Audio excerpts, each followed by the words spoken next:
Yo, what's going on, guys? Welcome yet to another edition of Pantherology. Ladies and gentlemen, class is now in session as I go through the Carolina Panthers Week 6 report card. So let's get into this bad boy. As we all know, the Carolina Panthers won 3 games in a row, but then, of course, dropped one this past Sunday to the Bears. The Panthers, who entered Sunday's game with the 6th worst red zone offense and struggled, of course, against the number 1 ranked red zone defense.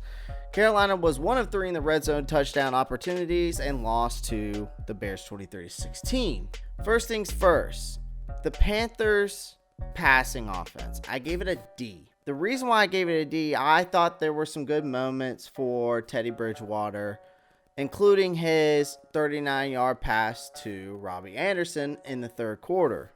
Then there were some not so great moments, like the interception he threw on the Panthers' first possession, which was returned to the Panthers' 9-yard line. The Panthers then turned that into 7 points and took an early lead, 7-0. And Bridgewater's interception on the Panthers' last drive was thrown right into coverage. Bridgewater, who entered Sunday's game with the highest completion percentage at 73.4% among all NFL quarterbacks, struggled to find open receivers, which ended in coverage sacks. He was sacked 4 times Sunday after not being sacked at all in weeks 4 and 5. I thought wide receiver DJ Moore had a good game.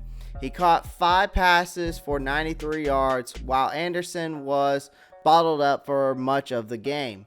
But DJ did drop 3 balls that would have been big plays, and one was for a touchdown, of course.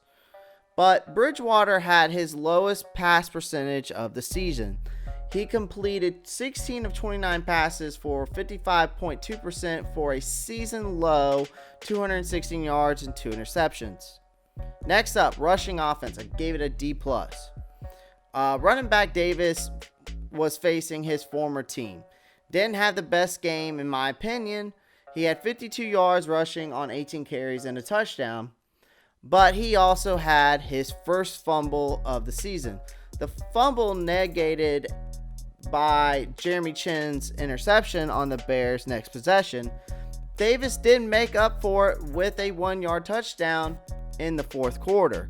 He was also bothered by an ankle injury, which gave backup running back Trenton Cannon a chance. He finished with 12 yards on 3 carries. Bridgewater had a few scrambles and 1 designed rush. He finished with 48 yards on 8 carries. Next, pass defense. I gave it a B-. I thought the Panthers, for being 3-3, were good, but not great against the pass. Bears quarterback Nick Foles on occasion found open receivers. He connected with tight end Cole Kmet on a 11-yard touchdown in the first quarter, but after that, he didn't have many big plays.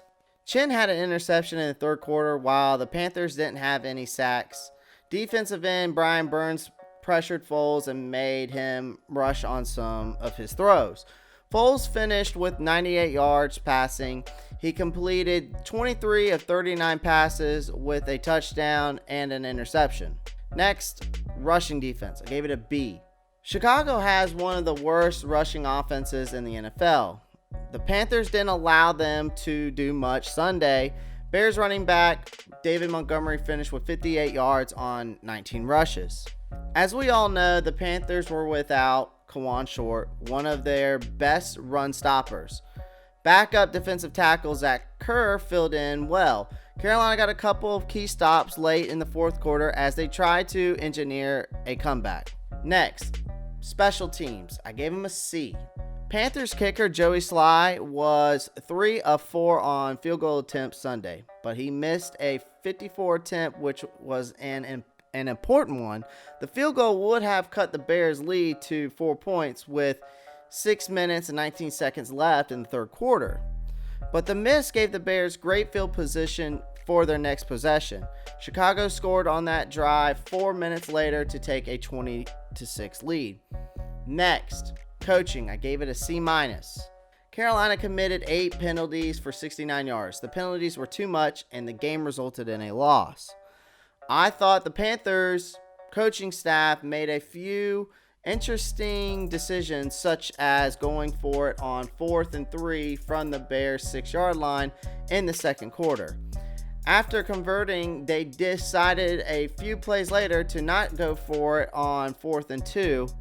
Head coach Matt Rule said he didn't go for it because on 4th and 2, he didn't feel that the offense was playing well at the time. The Panthers kicked a 20-yard field goal instead and cut the Bears' lead to 10-6. A touchdown could have tied the game. So guys, that is my Week 6 report card for the Carolina Panthers. Click that like button, click the subscribe button if you haven't already.